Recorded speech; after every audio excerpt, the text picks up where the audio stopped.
Shaswar, I would like to start with you. 93% of Iraqi Kurdish voters voted in favor of the referendum.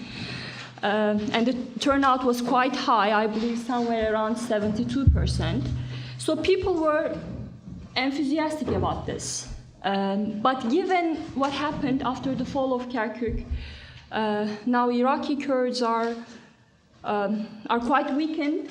They've lost almost half of their oil revenues and a big chunk of their territory. So my question is,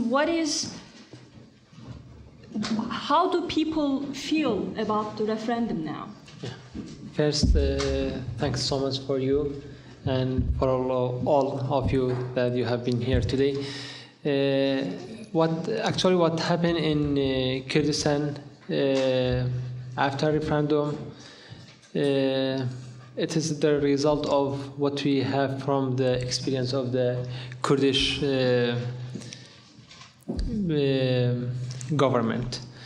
The referendum was, according to us, it was just a title to cover up what we have in Kurdistan. The economic crisis, the institutional problem, the presidency issues in Kurdistan, the parliament issues. So our leaders want a title or a new conflict in the area to cover what we have in Kurdistan, especially those crises, economic and other political crises that I mentioned. What happened in Kirkuk and after referendum, it is showed the failure of our leaders, our Kurdish leaders, especially the KRGs and those people, traditional politicians and traditional political parties that they are leading Kurdistan for more than 26 years.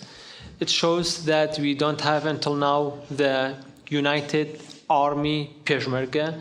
We don't have a real strong economy. We don't have the institutions in Kurdistan. And also we did something. We did a referendum without any support from the outside, especially those governments and peoples that they are our friends and they support us Kurdistan for a long time. Now the Kurdish people, they are feeling disappointed.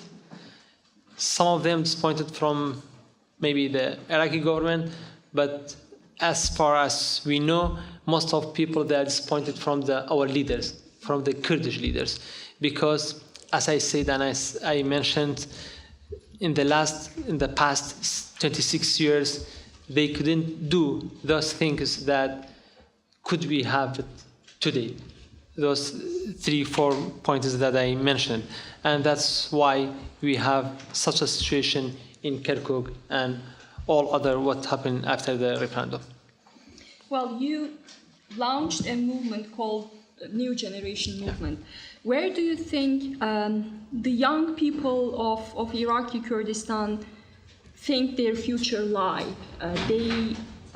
Do they think that they are better off remaining part of Iraq, or is that idea of an independent Kurdish state still alive? To be honest with you, now some of people and maybe the youth and the new generations, they take care more about the economic situation, their life situation, and of course the creating the Kurdish state is one of our target for the future. It is the old dream for any Kurdish people. But before that, everybody know that we need, for example, the institution in Kurdistan to be built, the strong economy, and as I said, the united Peshmerga, the youth and new generation. They are thinking about the future, especially if we have an election. Because now, as I said, unfortunately, they are disappointed from the existing leaders, and we are in the very embarrassing situation inside the Kurdistan and between Kurdistan and the Baghdad. So we think that the best thing that we can have it is a new election, new leaders, new governments could solve the problems inside Kurdistan and could have a good and a better negotiation with Baghdad and with also our friends in outside of Kurdistan. And Amberin, I want to turn to you. Obviously, you've been following Kurdish affairs for many years, and you were there during the referendum. What do you think will happen to Masoud Barzani? Do you think he will keep playing a role behind the scenes, and how would that affect the KDP? I'm absolutely certain that he'll continue to play a role not only within the KDP, but within the Iraqi Kurdistan region overall. You don't just wipe away, that many years of involvement and leadership just because he, stepped down. I think one of his main goals will be to ensure that his own party, for starters, remains united, because though it's rarely mentioned, there is indeed rivalry within the party with his oldest son, Masroor, the head of intelligence, trying to carve out space for himself, and the Prime Minister, Nechirvan Barzani, doing the same. And I think this has come into very sharp relief over the past few months. Can Masoud Barzani make a comeback? I'm not certain what form the comeback would be, short of being the president of an independent Kurdish state. But I think, as I said, he will work very hard to keep the KDP ship tight and united. And obviously, anyone familiar with how politics are played out in Iraqi Kurdistan recognize that the Barzani family is very much, stratified, and he remains the spiritual, symbolic, and de facto leader of that part of Kurdistan. And who do you think, in terms of the future of the KDP, you talked about the competition between Masroor Barzani and Nechirvan Barzani. Who do you think is in a better position to lead the party? Well, I think it's premature to be talking about who will lead the party. I think we're at a very critical stage now, between now and June, when the term of the present government is supposed to end. And as Shaswar said, I think it's incredibly important that elections be held, and that the leadership of Iraqi Kurdistan be given a popular mandate to continue with negotiations with Baghdad, to continue to try and sort of consolidate within, and to, clean their house, because I think it's become incredibly obvious at this stage that that is what really needs to happen, that the Iraqi Kurds really need to, fix their own house before they move forward. And the rivalry and the traditional parties, as Shaswar just mentioned, the PUK, KDP, they look weaker than ever. Would this strengthen the PKK, for instance? That's an excellent question. Yes, it has already done that. If you look at Sinjar, for instance, the new mayor of Sinjar is a pro-PKK Yebesha person, and I think it's quite obvious that the Iraqi government, Baghdad, doesn't seem in the least bit bothered by this. To the contrary, I would say. And notice that they've not made any moves against the PKK militarily. Mm-hmm. Well, Peter, this might sound, it's a very straightforward question. What is U.S.'s number one priority in Iraq? Sure. Thank you so much for having me, and thank you for saving me for last and not asking me either of those questions. Now, those have already been asked, so no one else is allowed to ask them, just to be very clear. Listen, the U.S. number one priority in Iraq is a united, federal, democratic, and prosperous country. We also have a priority, which is a viable, prosperous, stable Kurdistan region within Iraq. And some folks will try to paint a dichotomy of, do you support Baghdad or Erbil? That's the wrong question in many ways.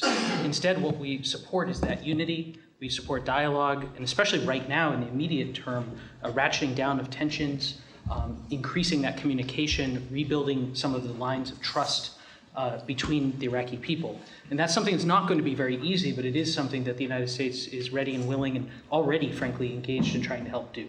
Well, that's what I thought your response would be. So let me rephrase it. Which one is a more important priority, fighting ISIS or containing Iran in Iraq? Listen, the United States has many priorities. President Trump has made very clear that fighting ISIS is our top priority. He's also made it very clear that countering nefarious Iranian influence throughout the region, throughout the world, is a priority for this administration. Is your priority to have something to eat or have something to drink? It's both. You can't do one or the other. It should also point out that terror is terror. And Iran is a state sponsor of terror. It's a different form of terror than ISIS, has some different roots. I'm not an academic, and others can address this more directly. But those things are not a dichotomy. There's not an either-or choice.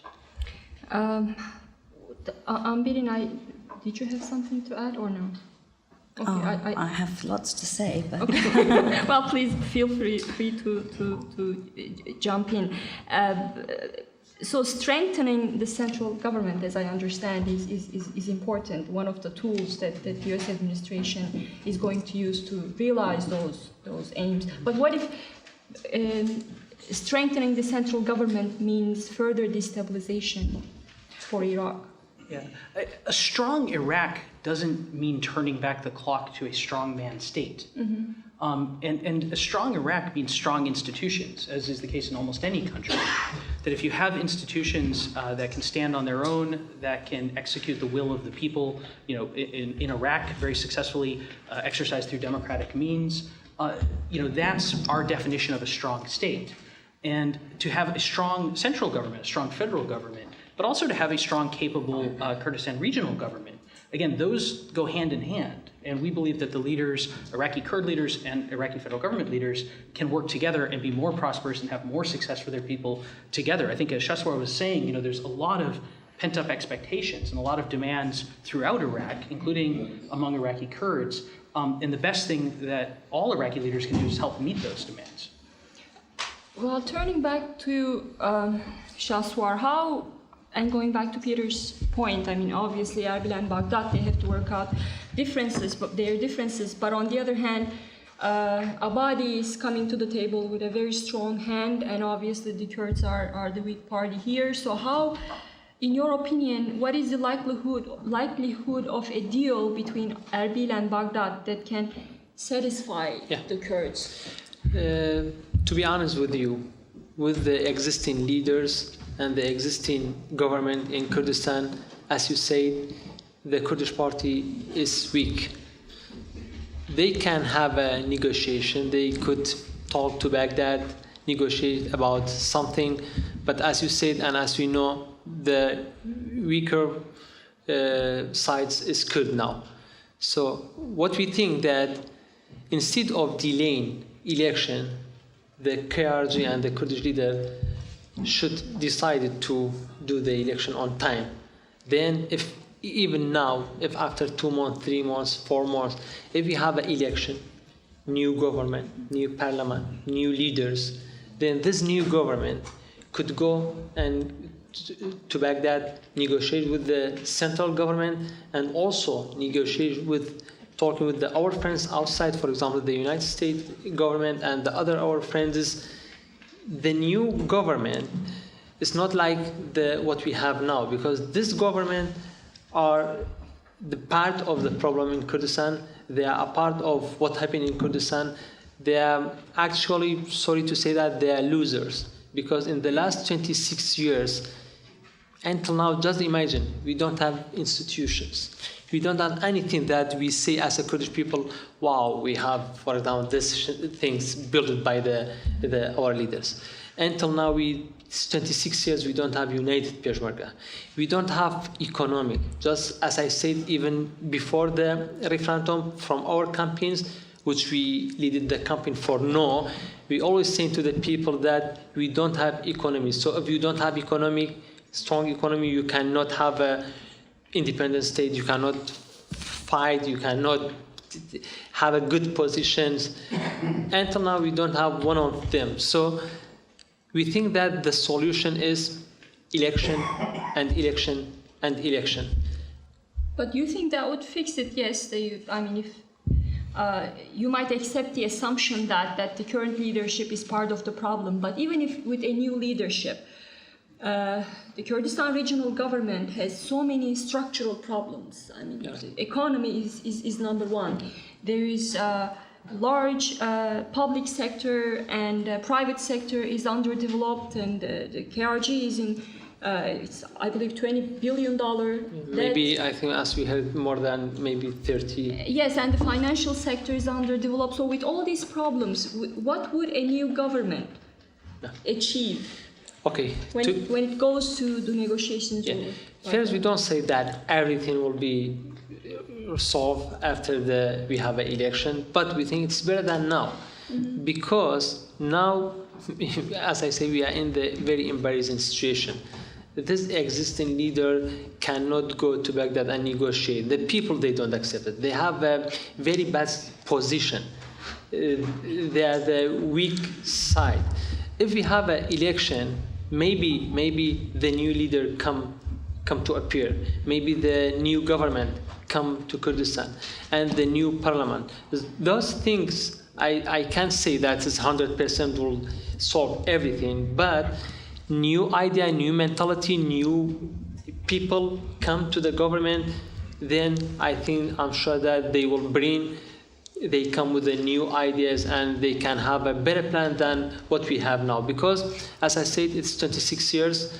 The traditional leaders and traditional political parties, they did whatever they can do. We are here now in Kurdistan, losing 51% of our lands, oils. We don't have institutions. Parliament was paralyzed for 2 years. The government, they have a very bad economic situation. The people, they are living in the very, very bad economical situation. So we cannot wait for the existing leader forever. So the new government, the new election could help us, could help Kurdistan, and could bring the new ideas, the new people with new plans. Well, let's say elections are held tomorrow and your party wins and you're in charge, and tomorrow you're going to Baghdad. And if Prime Minister Abadi says, I'm not going to allow you to export oil from the oil fields in the Kurdistan proper, what do you do? First, at the moment, for the next 1 year, 2 years, we have to agree with Baghdad some conditions. We can give them the taxes from the borders. We can give them the oils that it is outside of the green lines, and we can get the money budget from the Baghdad and give it to the people, and try in the next 1 year, 2 years to build a strong economy in Kurdistan.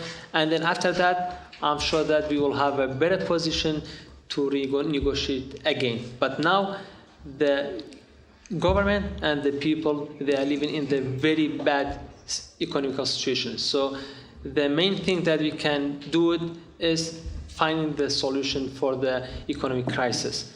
For now, if we are not a strong part, but if we have a plan for the next 1 year, at least 2 years, I think we can change a lot of things in Kurdistan and in Iraq.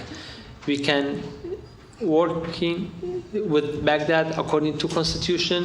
There is something in advance of the Kurdish people. So I think there is a lot of things maybe we can do it, but mainly is economic situation and accept the budget, receiving the budget from Baghdad for at least, as I say, 1-2 years, and then we try to change our positions. And how would your relations with regional countries look like, with Iran, for instance, with the US and with Turkey? For us, if one day we be a part of the government, or we be, for example, creating a new government in Kurdistan, we tried to build institutions. The parliament should be very strong, the judiciary system should be strong, and the executive system also should be strong. If we build the institution, then according to that, we will dealing with the regional country. We don't want to be a part of agenda of any of the Iran or Turkey. We should have our privacy, and we should be the Kurd, not a part of Turkey, not a part of Iran. We don't have to be a part of Iran to fighting or to using by them against Turkey, and not a part of Turkey to use us against Iran. If we could be independent and respecting all the neighbors, I'm sure that they also respect the Kurdistan. But the problem now in Kurdistan, we have political parties controlling area. For example, PUK controlling Süleymaniye, Kirkuk, before, not now, and KDP, Erbil, Duhok. Those political parties, they have a relation with the foreign government, with the neighbors, with the regional countries. That's the wrong, because we have the relation between political party and the government, because we don't have institution in Kurdistan. So you wouldn't have independent relations with Turkey, let's say, or Iran without the approval of Baghdad. Is that what you're saying? No, I'm saying we should have relation with them, okay. But of course at Baghdad, we are now, according to constitution, part of Baghdad. We should have a better relation with Baghdad to try to solve everything between us and Baghdad peacefully. But what you mentioned, I'm saying, according to our neighbors and to regional countries, we shouldn't be a part of their agenda. Okay. Well, Amberin, speaking of regional countries, what do you think Turkey's strategy be vis-a-vis the KRG moving forward? There's a lot of optimism in Ankara that with Nechirvan Barzani things might change. But do you think, can Ankara go back to business as usual with Nechirvan Barzani? Before I address that question, I have a few things to say in response to Shaswar, who is obviously younger than I am. And when I first went to Kurdistan in 1992, it took me 8 hours to get to Erbil. I think you underestimate the achievements of the Kurdish people. I think, yes, there are many problems. There's corruption, mismanagement. You have the two families sort of monopolizing politics, but that's not to say that the Kurdish people haven't moved forward since 1991. We didn't say Kurdish people. We said governments, yeah. Yeah, but and let's not forget the result of this referendum. 93% of the people voted in favor of independence, and that's not going to go away anytime soon. And I think the way in which Baghdad is handling the aftermath of this referendum and having regained control over Kirkuk is not conducive to any positive outcome in any future negotiations. It's a movie that we're actually watching currently inside Turkey, this sort of triumphalism, this bullying. How is that conducive to any kind of, positive atmosphere in which the Kurds can, sit down and negotiate and even begin to consider a future as part of Iraq. Setting that aside, insofar as Turkey's position vis-a-vis the KRG, and now with somebody that they obviously, certainly the Prime Minister, or rather the President, Recep Tayyip Erdogan, likes very much, has very good relations with Nechirvan Barzani. He treats him like a son. I've heard all kinds of stories about that, and has apparently quite a bit of affection for him. But I think the fact that he has refused to meet with him so far says a lot about the current environment inside Turkey. There are several factors we need to recall. First of all, that with the Arab Spring and what happened in northern Syria, with the YPG taking control of nearly 2/3 of Turkey's border with Syria, Turkey's threat perceptions have changed dramatically. Therefore, when Turkey was, or rather, let's say, President Erdogan seemed to be much more sort of relaxed about the idea of an independent Kurdistan in Iraqi Kurdistan, I think that that sort of shifted now, because when he looks at the map and he sees this, independent Kurdish state running from the Iranian border, and as they see it, all the way to the Mediterranean, that freaks them out. So there's that. The second thing is, of course, that President Erdogan has shifted alliances away from the Kurds in Turkey towards the nationalists. And we have elections coming up in 2019, three very important elections: municipal, parliamentary, and presidential. And until those elections, I see that there being absolutely no chance of any change in Turkey's position vis-a-vis the Iraqi Kurds. Indeed, we're hearing that they're encouraging Baghdad to take control over the borders with Turkey. So even with Nechevan in charge, I'm not convinced that we'll see any sort of dramatic change in Turkey's position. But on the other hand, Turkey's position hasn't really changed. I mean, I'm not talking about the rhetoric, but in terms of what Turkey actually did in order to punish the KRG. Well, Turkey played it rather well, I have to say. I mean, they let Iran do the heavy lifting.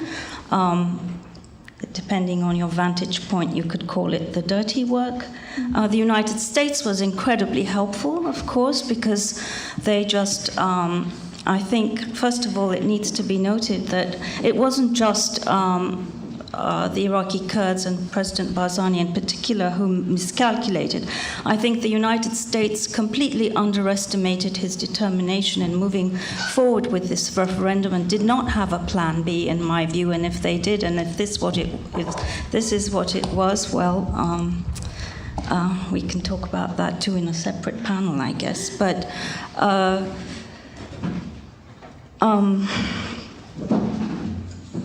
Turkey did not stop the exports of Iraqi oil, but it now wants that to be, Iraqi Baghdad oil, not Kurdish oil.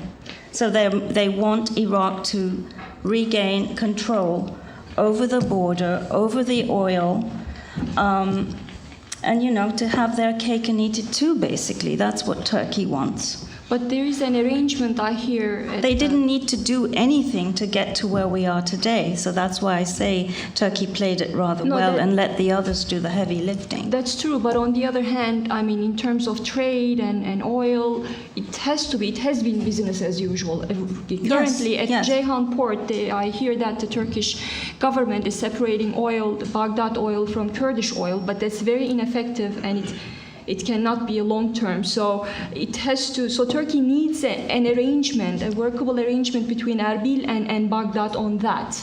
Yes, but I think we also have to bear in mind that with these recent developments, I think the whole environment for selling that oil will have changed, and how the IOCs approach the matter, how the consumers approach the matter, all need to be taken into consideration before we sit down and talk about what will Turkey do. I think it's too early to say how that will shake out, but it's very clear to me that the Turkish policy is one of now engaging with the central government and not with sub-state actors. And I think we see the same thing happening with Syria too, where Turkey is gradually pulling back its support for the opposition, and at some stage we'll be ready to re-engage with Damascus.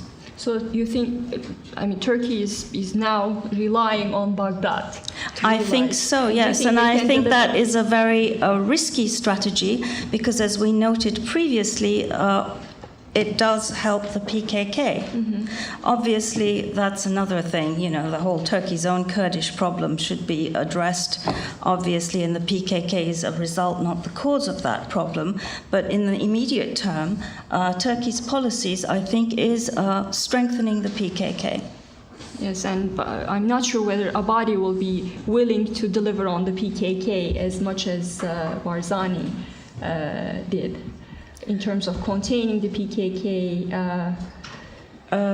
Well, I mean, we'll have to see, but so far, as I said, they haven't touched them.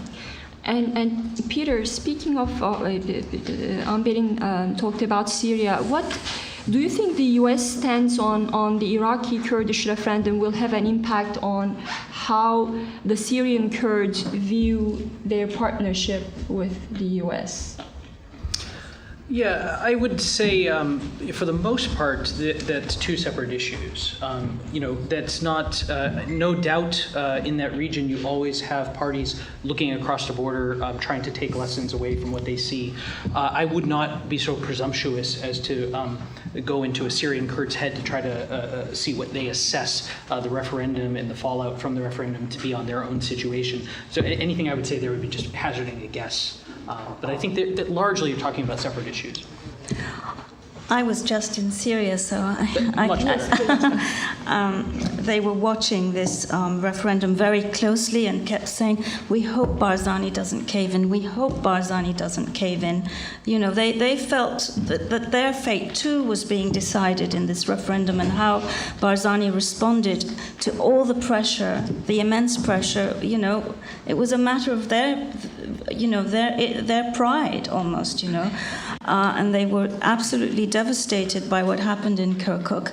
And of course they're drawing lessons from what happened, you know, especially with regard to the United States position in all of this, absolutely. So what is the lesson that they are drawing? Well, that you absolutely cannot rely on the Americans. That's the lesson. And what what does that mean for Russia in Syria and even in Iraq?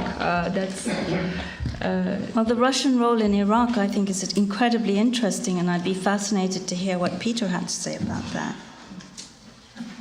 Sure. I mean, listen, the Russians have a number of interests throughout the region. The principal one is to find ways to provoke the United States and many of our partners. So we always have to keep that in mind. But in addition, you know, obviously the Russians have economic interests. And they will look for opportunities, they'll look for fissures where they can insert themselves, both for an immediate benefit, whether that's business or military sales or other types of things, but also, you know, as sort of a political point. And so when you look at the referendum and the aftermath of the referendum, I suspect Moscow, you know, sees something there where he says, oh, you know, look, there's a time where our good friends, the United States' good friends in Baghdad and our good friends in Iraqi Kurdistan, you know, this has been a trying time. I would expect that the Russians have seen that and will look for opportunities to exploit it. However, let me say very clearly, I think that anything they do will not succeed. The relationship between the United States and the government of Iraq, the relationship between the United States and the Kurdistan regional government, despite the current rocky waters, despite what has transpired over the past couple months, these are deep relationships that the interests of Iraqis and Iraqi Kurds and Americans are very much in line in the region. And that's, you know, interest in terms of stability, countering terrorism, countering Iran's influence. These are things that will override any kind of short-term attempt by Russia to gain some leverage. So while it's something we very much have to keep an eye on and be mindful of and watch out for, I don't think it is something where the Russians will find any success. It might not be a short-term engagement, though. I mean, they recently signed energy deals, and of the last year, they've become the biggest foreign investor. So it might not be a short-term arrangement, I think, and that's not just for, I think, Russian economic engagement in Iraq is not just about economy. So there might be a long-term political vision there. I completely agree that you know, the Russians' interests throughout the region, in Syria and Iraq, in Libya and elsewhere, are not purely economic. I fully agree with you there. And in many ways, you know, when you have U.S. and Western business interests, and even some Asian business interests, those tend to be very forthright. You know, they tend to be what they say they are. international oil companies invest in Iraq to make money. I mean, that is the fundamental interest. When you have Russian investment, there is always a question of, what is behind that? What other motivations are there besides that benefit? So I agree with you for the large part. Okay. Well, I would like to open the floor. Sure. Of Yeah, course. Sorry. About what she said, so first, we didn't say that the Kurdish people didn't do anything, but sometimes when I heard from the people when they come, for example, from the USA or from the European to Kurdistan, and they see the nice building, they say, wow, it is Kurdistan, you have a building. They think that we are living in the on the street and we don't have anything. For example, you talked about the 1991 and you came to Kurdistan with 8 hours. Now exactly we went back to 1991 because if you go to Kurdistan, you need 8 hours from the border to Kurdistan because we don't have the airports. Or either you have to go to from Habur Baghdad. to Erbil takes 8 hours? No, from the borders, from the slope, from the Turkey to Suleymaniye with all the borders. No, and I was to my talking about city. from Habur to Erbil used to take 8 hours. Now what I'm saying that the airport is closed. We went back to 1991. So let me finish what I want to say. Actually, build the buildings and airports. It's not the huge things that the people think that No, it I is think good you're thing. misunderstanding. Just if you give me a moment to Sure, finish it. Yeah. In Kurdistan, we need investment in the people, in the human resource, in the educations, in the building institutions, those things that we need in Kurdistan. I completely agree with you. Yeah, just if you give me time to, because I didn't interrupt you. If you're talking about the Kurdish, new independent Kurdish state, which is everybody like it, it's not just Kurdish state is not just done by the nice speech or by even the referendum. It's not one day process. It's a long process. If you want to build, really to create a Kurdish state, you have to build a foundation. You have to build then structures and then a Kurdish state. Until now in Kurdistan, we didn't invest in the people. We didn't invest in the human rights. We didn't invest in the education. We didn't invest in the institution. Until now, just one guard man on the checkpoint could prevent the Speaker of Parliament to enter the city and to enter the Parliament.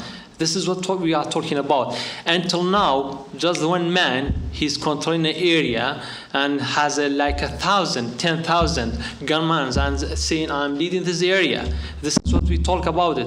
We need to have, we have to build the united army, the national army. We have to build the institution in Kurdistan. We have to build a very, very strong economy. Now, all what we had was some oils sending through one pipe through Turkey, and just imagine what will happen to Kurdistan if just Turkey decided to cut off the pipes and don't send the oil to outside. So the Kurdish people, what they do, we need a really strong economy. We have to work on the agriculture because we have a very nice land, but nobody take care about this. We have to work on the industry. Nobody has built the manufacturing or working on the industry. We have to work on the tourism. We have a very nice places, but nobody work on this. So that's what we need in Kurdistan. When I said, unfortunately, we didn't have something to say, wow, I'm really saying a hard thing because the government, for example, have a building and it's not, those buildings not done by the government, it's done by me and the other friends, by the investors. We built 1,000, 10,000 of the flats and the houses. This is what we did, not the government. Just imagine in Kurdistan, the last 26 years, the government didn't do the houses for the people and to gave it a mortgage and with a very small fee, monthly fee. But we, as a small company, we built 1,000 of flats and gave it to the people with very, very small monthly payments. So those things, it's not important just to say that KRG built a street or the building. It's not important for me. The most important thing for me was if until now we had all those things that I'm talking about, and now we could have the independent Kurdish state. Amberin, you want to I respond think to you that? misunderstood me. I wasn't suggesting that putting up some tall buildings, is the sole measure of success. Absolutely not.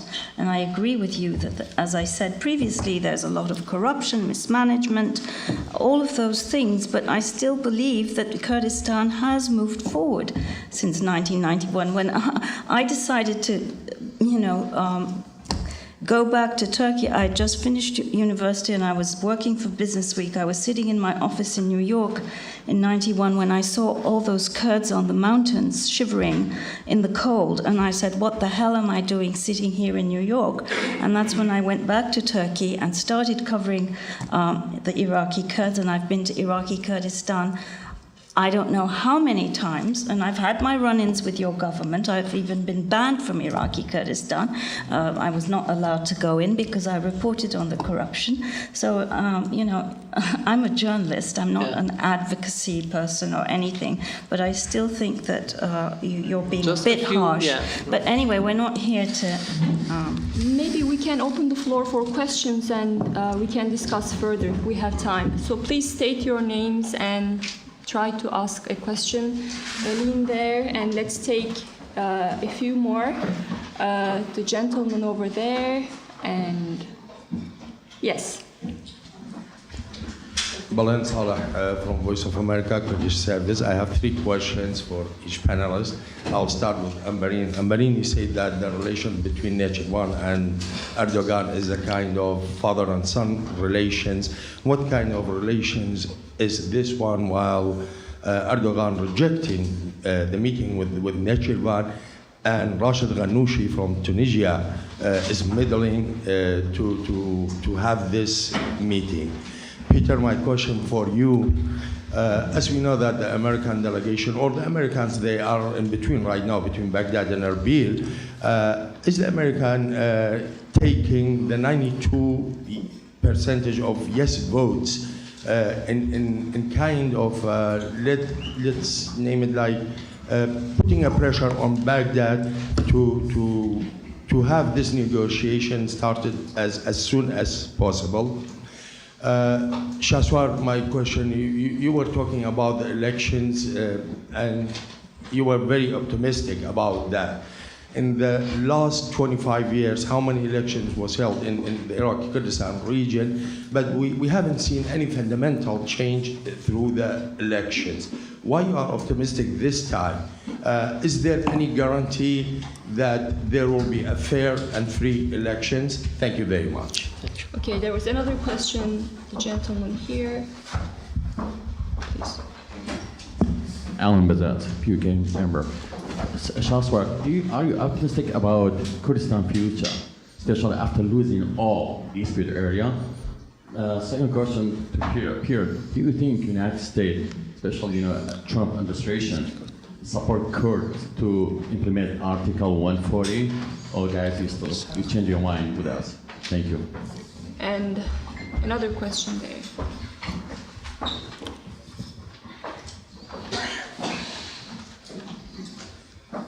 Thank you. My question is for State Department. Do you think Kirkuk was a good gift for Qasem Soleimani? Thank you. Okay, so who would like to start first? Can I finish? Sure. For Mr. Balen, why I believe in election? Because I'm thinking it is the only way to keep Kurdistan safe and peaceful. For the many years, for hundreds of years, we tried the violence, sometimes killing each other, unfortunately, and fighting with Baghdad, Iran, Turkey, civil war. But at last minute, and as a last solution, we came back to the table and negotiation each other after killing 1,000 of innocent people.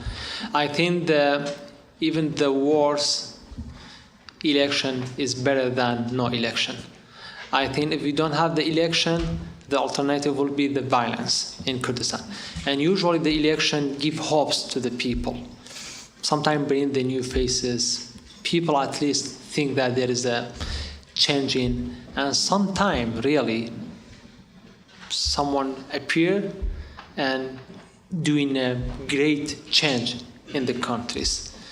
If you look at to the United States history, you will see that there were elections each 4 years, but some of the presidents did a very big change, and some of them maybe didn't do a big change. So what we hope in Kurdistan, having election, and election. And one day we could find a great leader and the people who they care about their people and about the futures. And that's maybe one day we have a better Kurdistan than what we have now. And sorry for this question. Yeah, for your question.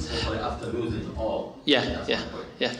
I think yes, but if we change something in Kurdistan, if we don't stay as what we have now in Kurdistan, when I'm talking about the 26 years experience of the KRG and the Kurdish leader, traditional Kurdish leader and traditional political parties, we are talking about the mentality, their way for thinking. Actually, they never had a good plan for the future. I'm always saying this again, economy.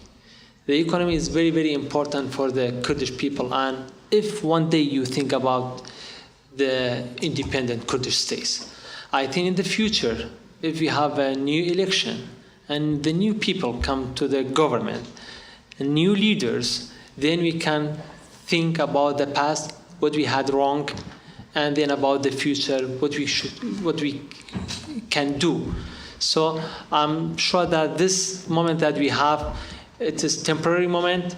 If we try to build an institution in Kurdistan, I think in the next few years we can change a lot of things. Maybe what happened in Kurdistan, in Kirkuk, will come back as an advantage for us and waking up and working harder for future. Am I next or you next? You're next. Oh, fantastic. Okay. Well, let me start. There were 3 questions that I registered, but let me start by answering an implied question from Amberin. I've got one, which is, can our partners depend on the United States? I heard that. And I would argue that absolutely yes. And the evidence of that is what we've done over the past couple of years, which has been completely overshadowed in recent months by events that we're here to discuss today. But that we are, in many ways, missing the big picture that, 2 years ago, ISIS was on the doorstep, of Baghdad and of Erbil in a way. There was a question of the viability, perhaps even of the Iraqi state, of millions of people and their lives and their well-being. And that success is something that now has been overridden. But that evidence that we do support and we do defend our friends is something that I can take now into this conversation to say that the United States will abide by the United States' interests, the interests of the American people. And the interests of the American people are for a stable, prosperous, democratic Iraq, and for an Iraqi Kurdistan within that country that is also stable and prosperous. And so those things, I think in some ways with the referendum, there was a miscalculation of US interests, or a lack of understanding. I think I forgot who said it, but someone suggested that there was a misunderstanding of the U.S. of the determination of President Barzani at the time to proceed with the referendum. I think there may have also been a misunderstanding of U.S. interests and how deeply they are held. So transitioning that into the questions, I sensed a common theme on dialogue. It is in the U.S. interest to support dialogue between Baghdad and Erbil. We are doing that now in a small way. We will do that in a bigger way as much as we possibly can because it is so vital to the stability of the country and to other U.S. interests. That dialogue in the beginning needs to be practical. It needs to ratchet down the tensions. It needs to begin to rebuild some of the transparency, some of the trust. This will not be a quick dialogue. So there was a question about Article 140. Does the United States support the implementation of Article 140? The answer is yes, absolutely. having a negotiation tomorrow morning on Article 140 would be rather difficult. I think most would agree. But is that necessary as part of the steps down the road? Absolutely. There's no doubt about it. On the question of our related to Iran, what I would posit is that the number one beneficiary of instability in Iraq and instability in the Iraqi Kurdistan region is Iran. They are the number one beneficiary. It does not benefit the United States. It does not benefit Iraqis. It does not benefit Iraqi Kurds. It does not benefit Iraq's other neighbors, but it benefits Iran. And even though Iran opposed the referendum, presumably because of their own issues with the Kurdish minority, that doesn't mean that they're not the ones that are benefiting from that instability. And so wrapping it back to dialogue, we support that dialogue because it will rebuild the foundations. It'll rebuild the networks and the connectivity and the trust and the transparency, and that will take some time. Your question about Turkey, I thought I'd answered already in saying that, until 2019, when you have all those elections, I don't expect there to be any significant change in Turkey's approach to Iraqi Kurdistan or to its own Kurds for that matter. But you mentioned dialogue, and dialogue isn't it a rather uneven situation? With, Baghdad seems so much stronger right now. How do you address that as the United States? I shouldn't be asking the questions, I'm sorry, but I'm interested in the answer. Dialogue takes many forms, and there's dialogue.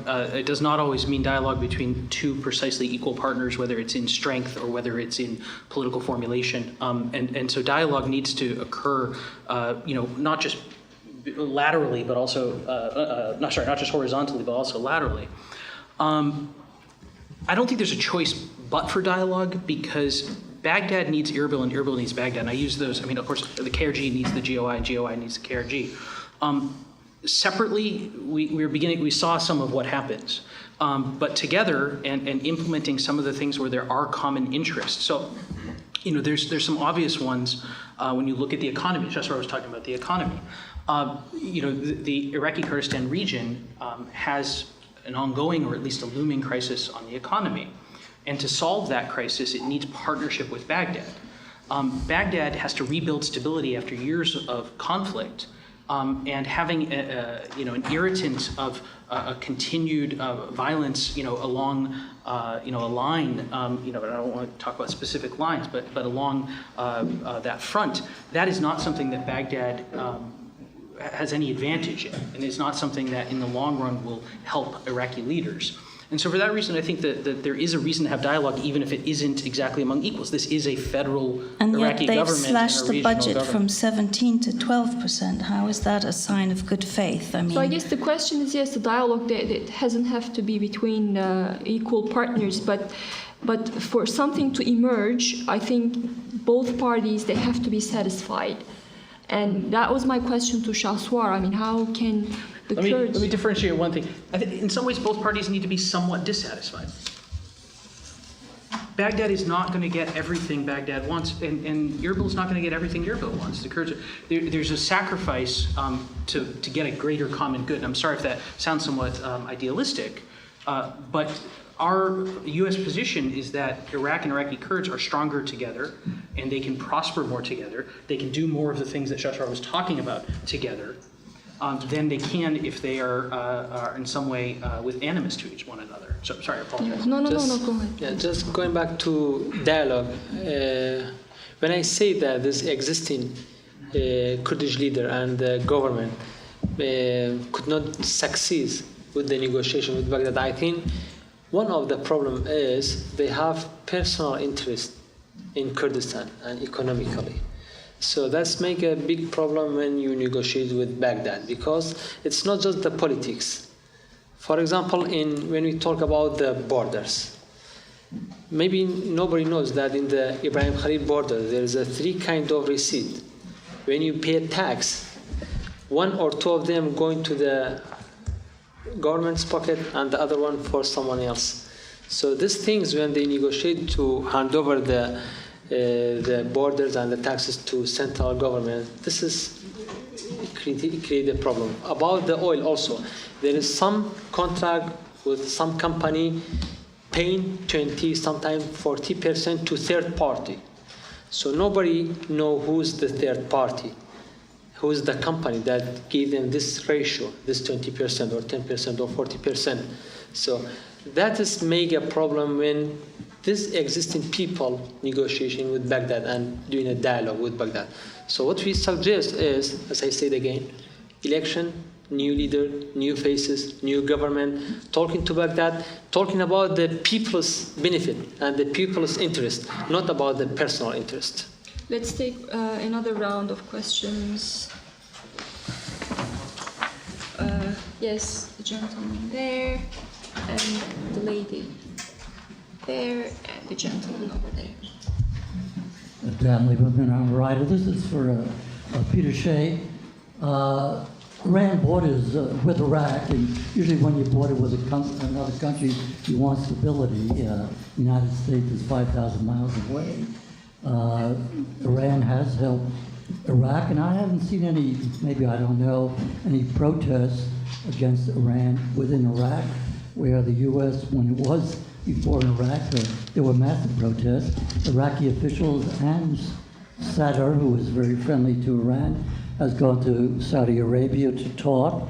So it seems that the Iraqi government is operating independently of Iran. So it seems to me that it's only natural, the relations that Iran has have with Iraq, but you seem to give a sinister push to it, and in retrospect, you give a very natural relation of U.S. to Iraq, but some people would say it's very sinister. So I was wondering how you come to your conclusion. Okay, another question. There's a lady in the middle. Yes. I have two questions. My first question is for State Department. Sorry, can you state your name and your please, no. affiliation? I have two questions. My first question is to State Department, and the second one is for Mr. Shaswar, yes.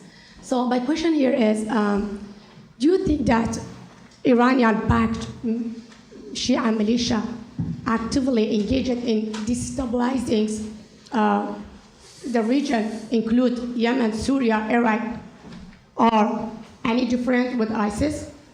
And you are talking about the sacrifice. Can you please tell me that for how long the Kurds have been sacrificing for the sake of their nation and to get along with the Iraqi government, but they cannot get along with us? So my question for Mr. Shaswar, can you please tell us, as a Kurd, you consider yourself as a Kurdish representative.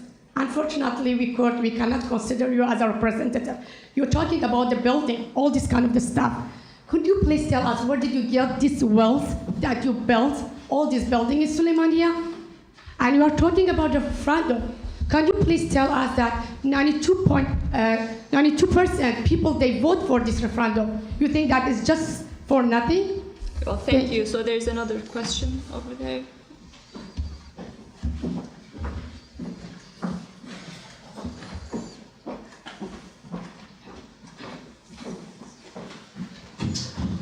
Hi, Charlie Rogan, Artists International. I was just curious about something we found in the last 2 months outside of Mosul with Sunni Arab populations. And they've said overwhelmingly that the group they trust most now is the Peshmerga. And this runs in tension with all of the research we've collected over the last 10 years. Do you think this shows in this particular case that purely kinetic action can actually change people's perceptions of groups? And this goes to the panel broadly. Okay, easy questions. So who would like to go first? Me again. About the question that where I get this wealth from this clergy, that we have to change it. That's why we want to change this government. So no more question about the people, when did you get this wealth and how you became rich. If we have a strong government and a really government and the institutional, so nobody asks. If someone, you just adopt about someone, so you take him to the court and take your rights. So we have to change the government. Yeah, we have to change the government, and that's why we find a solution for everyone. And about the 92% of the voters, So we didn't sell the voice of the people. We didn't asking and begging the Baghdad for negotiation. We didn't say that we are part of Iraq. We didn't say that this flag remain our flags and we are a part of Iraq. And we never say that we will stay inside the Iraq and I'm the citizen of the Iraq. So this 92%, you have to ask the leaders that they did the referendum and why they are not following up the referendum. What was the purpose of the referendum? If you ask me, which I said several times, I think the real Kurdish people is not those people that have a nice speech and just talking about the referendum. I think the Kurdish people, the really Kurdish people, those people that thinking about the future of their people. When I talking about the economic strong Peshmerga and relation with outside and institution, this is not good for my pocket. It's not good for my personal. It's good for our people. Just imagine if we had a united Peshmerga. Do you think what happened in Kirkuk was happening? Do you think that just the commanders say go back and give Kirkuk to Shea? Or do you think if you have institutions and the united people and with the united Peshmerga, with the strong economy, that we need Iraq like now, and we are begging Iraq to just send the budgets? So what we are talking is not personal thing. We don't hate our people. I don't hate you. I don't hate my leaders. It's not personal thing. I wish that we had a great leader, so now we could have a great nation and great country. Thank you. Peter. Sure. I mean, there are a number of different questions there. The Iranian aspect of it seemed to be one of the themes. So again, Iran it has a nefarious influence, a malign influence throughout the region. This isn't unique to Iraq. Because Iran and Iraq are proximate to each other and neighbors, it has a different dynamic. I mean, there obviously are long historic religious, economic ties between those two countries that in a more normal situation would flourish. Unfortunately, Iran's leaders have chosen to take actions that destabilize the region. That instability that they sow is not, again, I'm sorry to repeat myself, it's not in the interest of the US government or Iraq or any of the neighbors or Iraqi Kurds. And so for that reason, most Iraqis want to counter that influence. Many of them want to do it in different ways and mostly peaceful ways. And this leads to the question of the PMF or the Hashid. They are a very diverse group. Some of them are responding to Sistani's fatwa in 2014 to defend the country. Others are not responsive to the government as much as they should be, and therefore can have a very malign influence. I think Iraq's leaders of all different political stripes don't view themselves as proxies for outside powers, and they don't view themselves as proxies for Iran. Nobody wants to, but often in Washington we talk about it that way from a distance. I think it's important that we promote institutions, that we build those institutions, that we help Iraq increase its prosperity, and that we promote local reconciliation, that mix of things will over time decrease Iran's malign influence. That's not to say cut off trade or do anything else that would be unusual for two neighbors, but to decrease that malign influence. You were asking about the Sunnis. I think before we start to talk about the Sunnis, it's important to note the main takeaways of this referendum. And first of all, the notion that Baghdad would not respond with force to any moves by the Iraqi Kurds to become independent has now been totally upended, because we were all saying how, quoting Abadi saying, if the Kurds decide to become, to go independent, we won't, respond with force. I believe he said something along those lines, right? Abadi. Yeah. That he, now we now know that the opposite is true. We also know that not the United States and none of the regional powers are willing to accept Kurdish independence. So bearing that in mind, how does the conversation inside Iraqi Kurdistan shift? And when you have this new government that you say one should, and I agree with you, what will they be discussing, in fact, with Baghdad? I think that's a key question. And also bearing in mind that I think the desire for independence among the people themselves will never go away. The second thing is we're having this conversation as if, everything is static in Baghdad.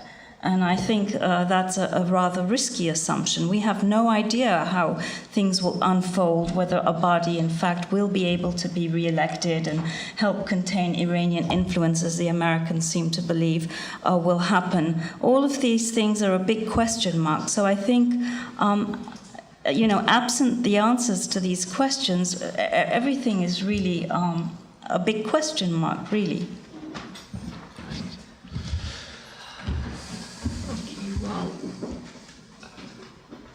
So the gentleman here and 2 questions there. Please try to be very brief. Hi, my name is Dilavan Bawari, and I'm with the BC Foundation. My question, I have 2 questions, one for the State Department and one for Mr. Shaswar. My question is more of a comment, but I would like to get an answer from you as well. I would like to know how the State Department, or the United States, is planning to reduce or prevent Iran's malign strategy, grand strategy of controlling the Middle East. Right now, the most powerful players within the Hajj al-Shabi are the groups that are aligned to Iran. Hadi al-Amiri, Mohandes, and also Ghazali. These are the most powerful ones, and in fact, the first 2 that I mentioned were at a ceremony in Tehran just a few days ago, at a Quds Force ceremony, and there was where even the Iranian commander.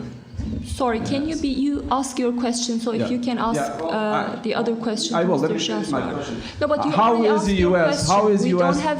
planning to contain Iran's influence? Okay, so that's the when question. Soleimani makes all the decisions for the Iraqi government? And my question to you, Shaswar, just a few days ago, or a week ago, Mr.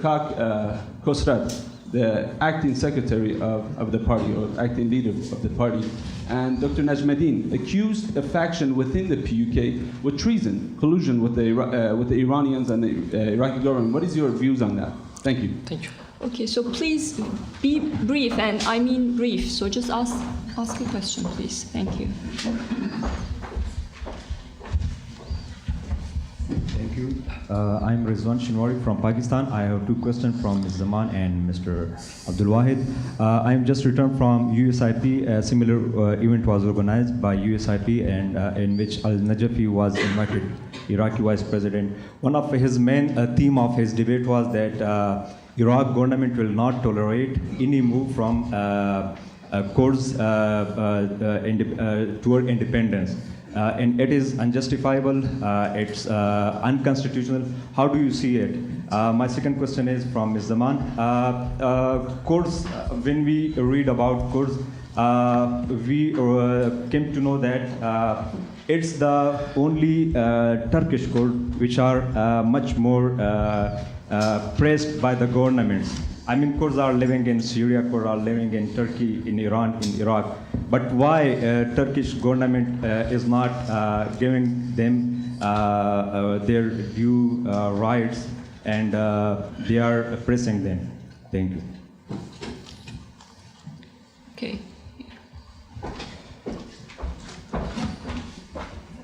My name is Omar Darbandi. I am from Kirkuk. This is first. A representative of OFTID NGO, my headquarters in Kirkuk right now. And I am CEO and founder for Nova High Tech in Washington, D.C. I have 2 questions, one for Mr. Peter and one for Mr. Shaswar. Mr. Peter, how the Kurdish leader can recover Kurdistan? Because recover the Kurdistan and take it to the next step. Because Kurdistan now, you mentioned the leader should put hand on hand and lead Kurdistan. Because it is the same political party now there. This is first. And 2 new political party or movement, they coming to the Kurdish house. there's any agenda they should follow. That's my question for you. Kak Shaswar, first I welcome you here. Thank you very much. Second, I want to ask you, the referendum, it was only the reason for the military action, because everybody knows the military action, it didn't happen only with the Iraqi National Force. The military, the Shea, they come into Kirkuk, and the Kurds, and everybody knows who was the manager for that operation. Thank you very much. Thank you. So Shaswar. First, for Kagdulavan's question about what he mentioned, Kak Kosadan, some PUK's leader mentioned about relation between the Iran and PUK.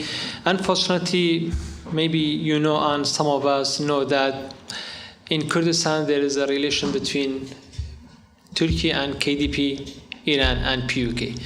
As we know, there is 18 army base in Kurdistan, in the KDP area, and also the PUK has a good relations with Iran. So what we hope and what we ask is 2-3 things.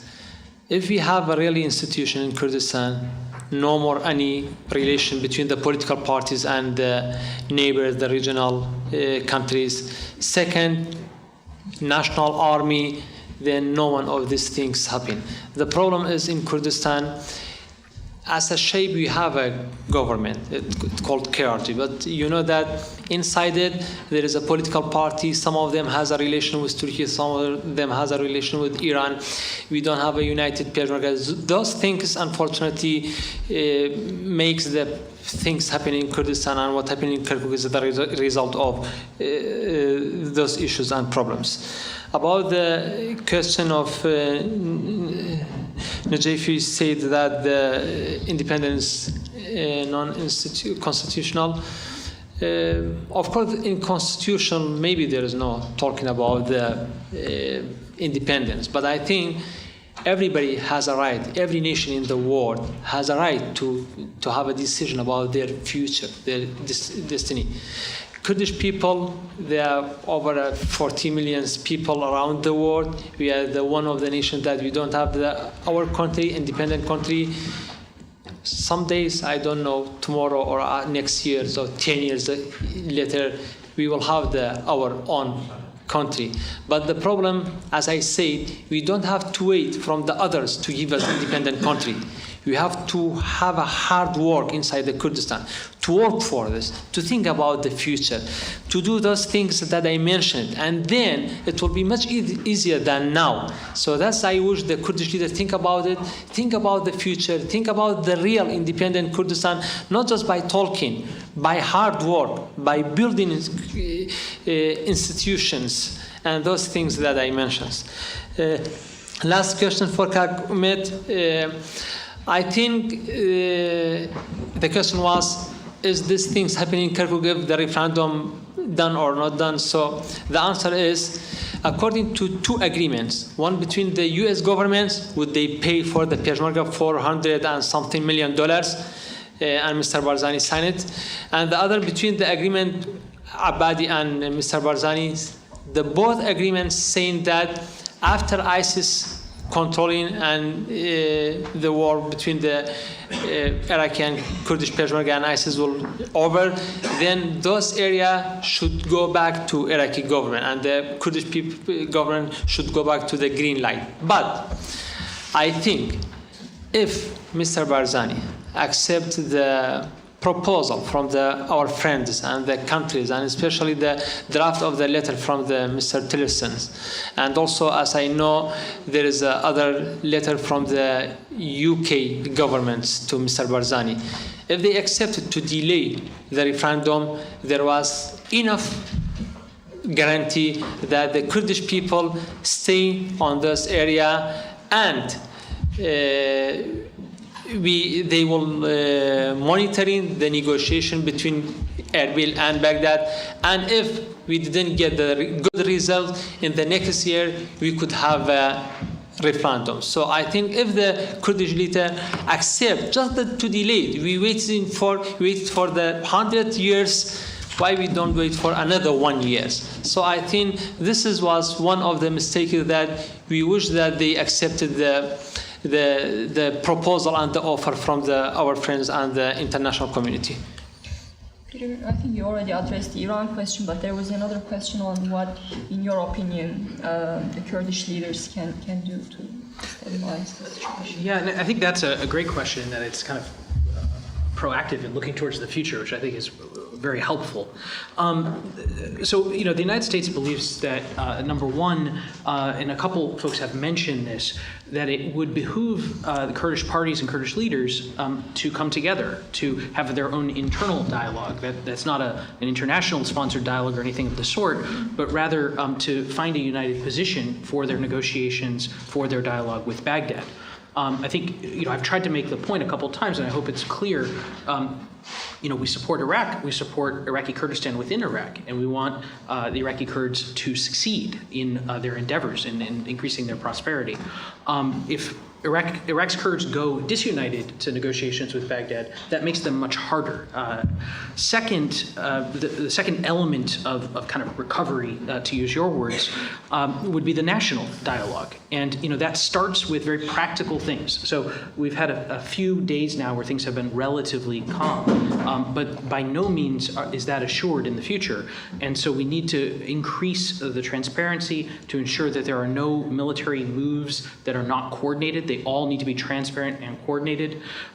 There needs to be a very quick negotiation on things like the external borders, the borders with Turkey, the borders with Iran, as well as the air borders, the international airports, to resolve those issues.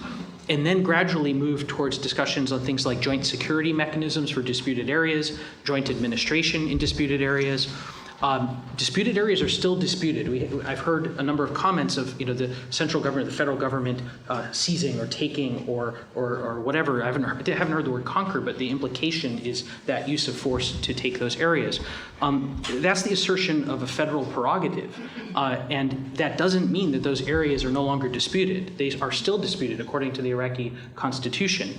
And so as you go down that list of things that need to be negotiated, the things that are further out but very, very important are things like budget and revenue sharing on oil, and then eventually Article 140 as well. So that internal dialogue and then the national dialogue are the things that are necessary to get the economy going and to improve the lot, as Shaswar has said, for Iraqi Kurds.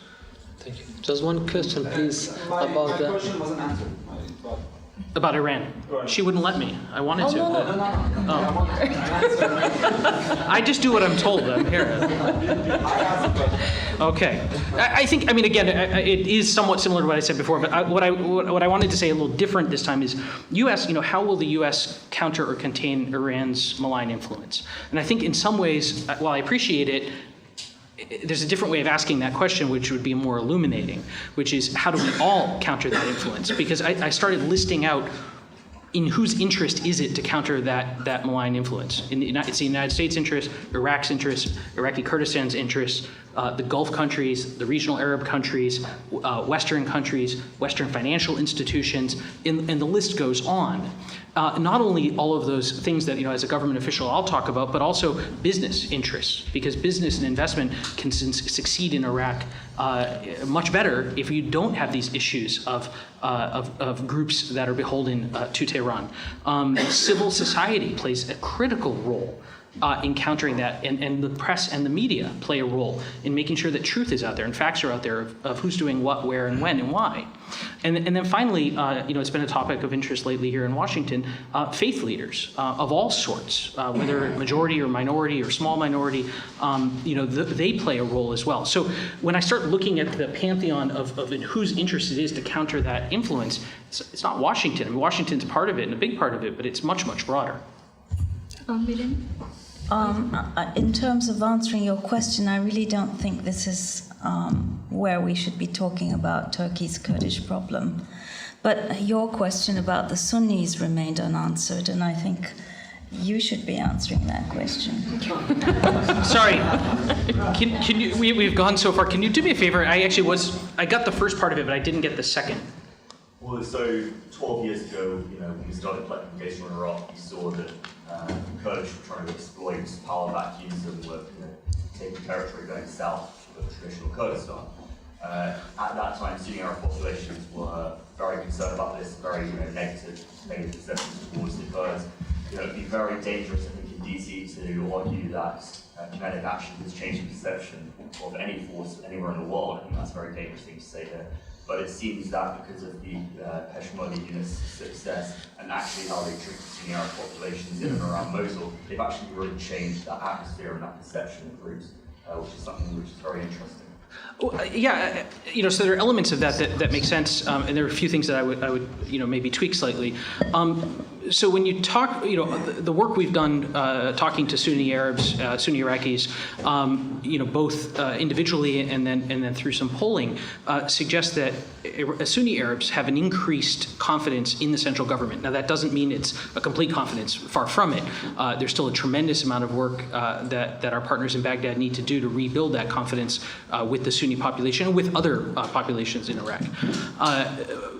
When you look at other things, as I say, the Peshmerga have done an amazing job countering ISIS, an amazing fight, and they have proven their valor, and they have sacrificed a tremendous amount.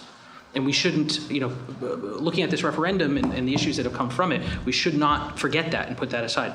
At the same time, when we look at elements like the counterterrorism service, when we talk to Sunni Iraqis, they said, we hope that the counterterrorism service is the ones coming to our town because they have a very positive reputation in terms of their treatment of civilians.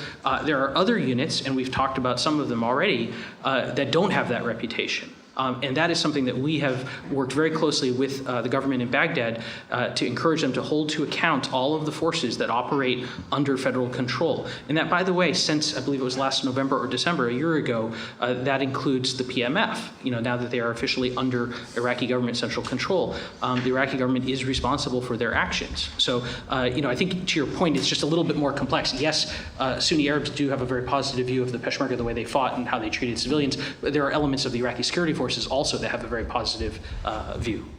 Just one thing that you mentioned about you mentioned the disputed area, and there is a right of the central government to go there. But maybe some Kurdish people asking that it's disputed area. Why should be controlled only by the Iraqi central government? Why they're not controlled by the Kurdish government and Iraqi government? This is maybe one of the questions that so many people asking, because now it is only under control of the Iraqi government, but even before the ISIS came in, there was between Kurds and Iraqi central government.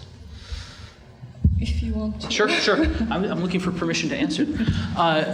No, listen, one of the problems that I've often found, I've worked in Iraq off and on for 15 years, is, the temporal aspect of, you say, well, who controlled what when?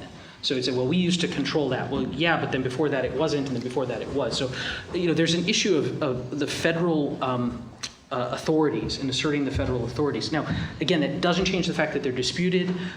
We absolutely are encouraging both the central government and the Kurdistan regional government to establish joint security mechanisms that in these disputed areas. That is the best way to ensure that the civilian populations are properly treated, that there's trust, that there's visibility, that an Iraqi commander knows what a Kurdish Peshmerga commander is doing because they're working together and they're jointly running that security. Also, the prospects for joint administration until Article 140 is fully implemented, until there is a resolution of the status. So by no means does it mean it's purely unilateral, but it can be joint. But that has to happen through dialogue and negotiations. Well, we have to end today's discussion.